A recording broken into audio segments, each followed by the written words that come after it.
This film, The Two Popes, is a compelling portrayal of a true story that revolves around the lives of two prominent figures within the Catholic Church. Set against the backdrop of significant events in the early 21st century, the narrative unfolds in the year 2005. At this point, Cardinal Jorge Mario Bergoglio finds himself leading a public prayer session in the heart of Argentina's capital, Buenos Aires. Through his teachings during this gathering, he imparts valuable lessons and wisdom through an engaging story. The trajectory of the plot takes a profound turn when news reaches Cardinal Bergoglio about the passing of Pope John Paul II, a revered figure within the Vatican.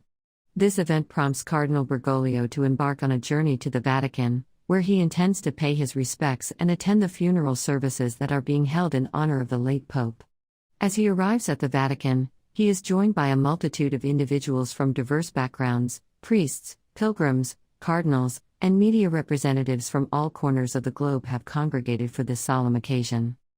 Following the conclusion of the funeral proceedings, the Vatican authorities initiate the intricate process of selecting a new pope, a decision that holds immense significance for the Church and its followers.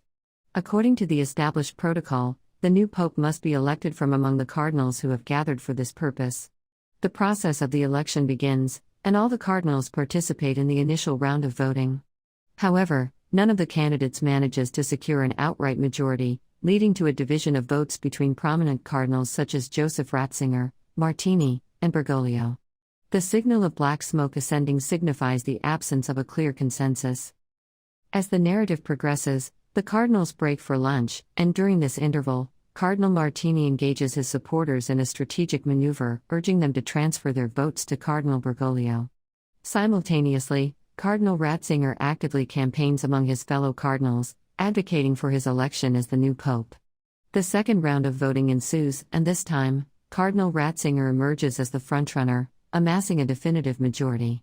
With this victory, he assumes the role of pope, choosing the name Pope Benedict.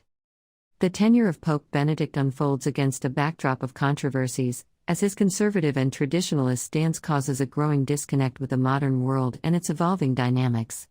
Consequently, the Church's popularity and its resonance with contemporary society diminish over time. As the story progresses, the narrative traverses a span of 7 years, capturing the evolving dynamics within the Church and the intricate relationship between the two titular characters, Cardinal Bergoglio, who would later become Pope Francis, and Pope Benedict XVI. As the narrative unfolds, the story takes a leap 7 years into the future. In the year 2012, a personal aide to the Pope makes a bold move by disclosing significant documents that expose the deep-seated corruption within the Church. This revelation compounds the challenges already facing the Church, casting a shadow over its reputation. Cardinal Bergoglio, a prominent figure within the Church, receives a letter from Pope Benedict requesting a meeting in Rome. Responding to the summons, Cardinal Bergoglio makes his way to the bustling city and meets the Pope at his summer retreat. The backdrop of their conversation is an enchanting garden, where they stroll and engage in dialogue. During their exchange, Cardinal Bergoglio expresses his desire to step down from his cardinal position, a request met with resistance by Pope Benedict. The Pope contends that such a resignation, at this juncture, could be misconstrued as a protest against the Church and its leadership. Furthermore, the Pope takes a moment to admonish Cardinal Bergoglio for his progressive viewpoints, highlighting the tension between their perspectives. Undeterred, Cardinal Bergoglio endeavors to persuade the Pope, arguing that the world is undergoing transformation and that the Church must adapt to the evolving times. He asserts that the Church's steadfast adherence to age-old traditions and principles, dating back 2 millennia, has led to a growing disconnect from the real issues plaguing society. Inequity, poverty, and injustice are on the rise, yet the Church remains passive. Cardinal Bergoglio doesn't hesitate to confront the Pope about allegations of concealing sexual misconduct scandals and failing to take decisive action. As the day wanes and night falls, the Pope and Cardinal Bergoglio partake in separate dinners. However, the conversation is rekindled in a more relaxed setting after their meals. In this informal exchange, the Pope confides in Cardinal Bergoglio that he has been grappling with difficulty discerning God's guidance. In response, Cardinal Bergoglio shares a poignant story from his past, harking back to 1956, when he was on the cusp of a life-altering decision. Working as a research assistant in an Argentine laboratory, he was torn between embracing a religious path or pursuing a different journey. One fateful night, While en route to meet his fiancée, he noticed a lit church and was inexplicably drawn inside. There, he encountered a priest awaiting a confessor, interpreting this as a divine sign. The priest's words convinced Bergoglio to officially dedicate his life to the church, leading him to cancel his marriage proposal. In the present moment, Cardinal Bergoglio asserts to the Pope that he now perceives a sign from God, urging him to retire from his cardinal position. This interpretation of divine intent informs their current dialogue. In a poignant gesture, the Pope sits down at a piano and performs a musical piece for Cardinal Bergoglio. The evening concludes with the two men enjoying a football match on television, sharing a moment of camaraderie amid the weighty matters that have occupied their discussions. In 1956, Jorge Bergoglio found himself employed as a research assistant in an Argentine laboratory. Amidst his duties, he wrestled with a profound internal struggle concerning whether or not to embrace life within the Church. This turmoil left him without any definitive guidance, leading to a sense of uncertainty. This uncertainty extended to his personal life, as evidenced by his proposal to a young woman one evening. However, fate took an unexpected turn. On the way to meet his intended fiancée, Bergoglio's attention was captivated by the illuminated windows of a nearby church. Intrigued by this enigmatic beacon, he ventured inside, and there he encountered a priest who awaited the arrival of a penitent soul seeking confession. This priest, seemingly in tune with a higher intuition, harbored the conviction that tonight would herald the arrival of someone seeking solace in confession. This conviction soon transformed into the belief that Bergoglio himself was the anticipated visitor. Engaging in a conversation with the young Bergoglio, the priest lent a compassionate ear to his spiritual dilemma.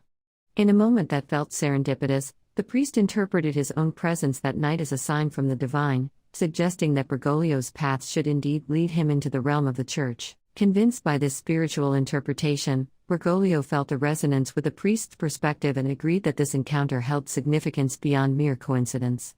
This pivotal moment ultimately prompted Bergoglio to forego his impending marriage proposal, and he embraced the priest's counsel to officially join the Church.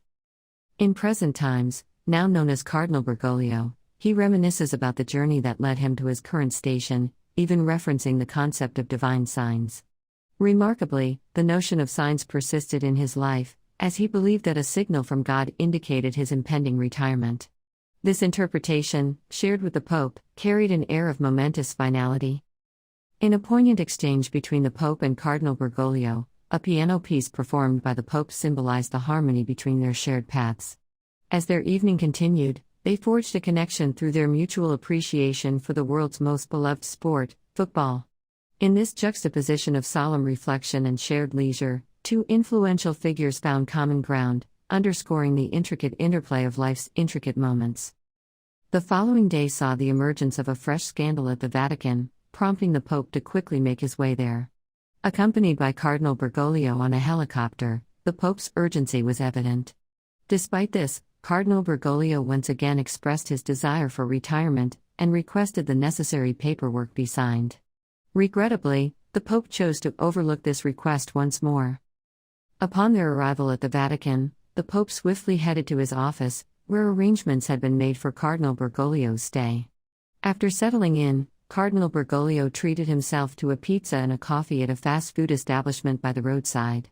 Later, he entered a restaurant to watch a football match. When an Argentine player scored a goal, Cardinal Bergoglio offered up a prayer for him. Not stopping there, he also included a prayer for the Pope. However, a certain individual within the audience took offense and directed abusive language toward the Pope, referring to him in derogatory terms.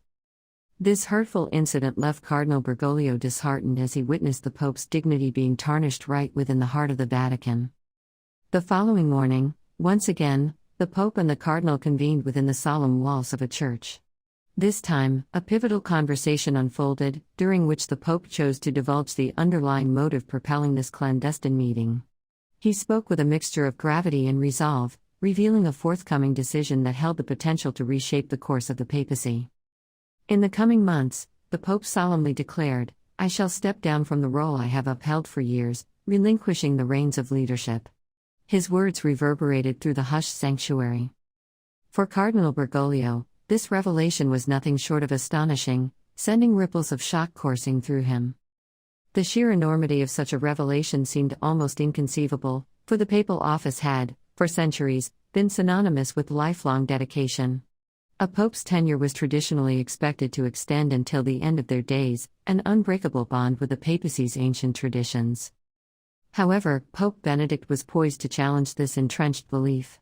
To rationalize this momentous decision, he turned to history, recounting a distant tale dating back 7 centuries and 2 years. This historical precedent, Pope Benedict asserted, illustrated that even within the realm of papal responsibilities, flexibility occasionally prevailed. Yet Cardinal Bergoglio found himself grappling with deep-seated reservations. The notion of assuming the exalted position of the Pope was overwhelming in itself. These concerns found a voice as he articulated his misgivings: "I cannot take on this mantle, as my past bears shadows that I cannot ignore." His voice carried the weight of history, a deeply concealed chapter that had remained hidden within the folds of time.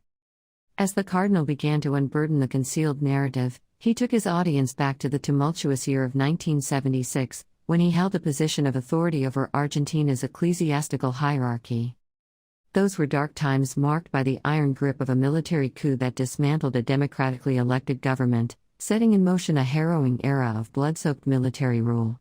The casualties were many, among them priests and nuns who had dared to oppose the iron-fisted regime. In a bid to staunch the violence, Cardinal Bergoglio had undertaken a clandestine negotiation with the military junta. He proposed an accord that would protect the churches from attacks in exchange for his public denunciation of Marxism and a rallying call for acceptance of the new political order.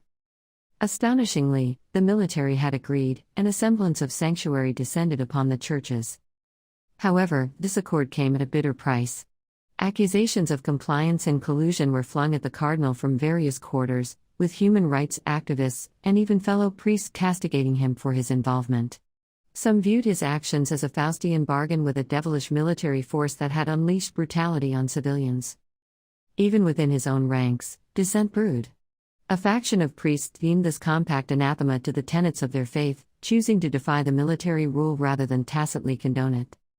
They denounced Bergoglio's approach as a betrayal of their calling and publicly confronted him, demanding his resignation from his position of authority. Cardinal Bergoglio's efforts at persuasion faltered, and eventually, he made the heartbreaking decision to sever these priests from the Church, believing their advocacy of violent resistance to be at odds with the teachings of Jesus. Tragically, this decision set in motion a series of events that culminated in the incarceration, torture, and death of these brave priests at the hands of the military regime. Once the oppressive regime's grip was loosened, Cardinal Bergoglio's association with the past compelled the Vatican to exile him, distancing him from his homeland until the year 1998. During his time in exile, he lived a life of simplicity and penance, a period that became a crucible for self-reflection and spiritual growth. Several years after his return to Argentina, he was appointed bishop. This part of his history was referred to by Cardinal Bergoglio to emphasize that he was not convinced of his suitability for the role of pope. Pope Benedict, in an act of forgiveness, reassured him, acknowledging his humanity and encouraging him to extend the same compassion to himself as he did to others. Pope Benedict directed Cardinal Bergoglio to engage in confession, during which he apologized to God for his oversight in not taking decisive action despite being aware of the sex scandal involving a priest. Following their heartfelt conversation, Cardinal Bergoglio and Pope Benedict decided to take a break and share a meal. They ordered a pizza and some drinks, fostering a casual yet meaningful atmosphere. During this informal breakfast, Pope Benedict confirmed his intention to step down from his position. Before parting ways, they were unexpectedly greeted by a crowd of well-wishers seeking the Pope's blessings. Cardinal Bergoglio subsequently returned to Argentina, and in 2013, Pope Benedict officially retired from his role, paving the way for Cardinal Bergoglio's election as the new pope. Adopting the name Pope Francis, he embarked on his papacy with a strong sense of reverence for his predecessor. In his inaugural meeting, Pope Francis offered prayers for Pope Benedict. Throughout his global journeys, Pope Francis actively promoted his principles of justice and equality. Both popes found enjoyment in the 2014 World Cup football match between Argentina and Germany, underscoring their shared passion for the sport. Pope Francis introduced notable changes within the papacy, including his public acceptance of the Big Bang Theory and evolution. He also embraced social media as a means of outreach, demonstrating a modern approach to spiritual leadership. Remarkably, he utilized the Pope mobile without bulletproof shielding, showcasing his approachability and trust in the people he served. Beyond his spiritual duties, Pope Francis emerged as a fervent football enthusiast, endearing himself to fans around the world. This narrative captures the remarkable journey of Cardinal Bergoglio's transformation into Pope Francis, characterized by forgiveness, humility, and an unrelenting commitment to both his faith and his fellow human beings.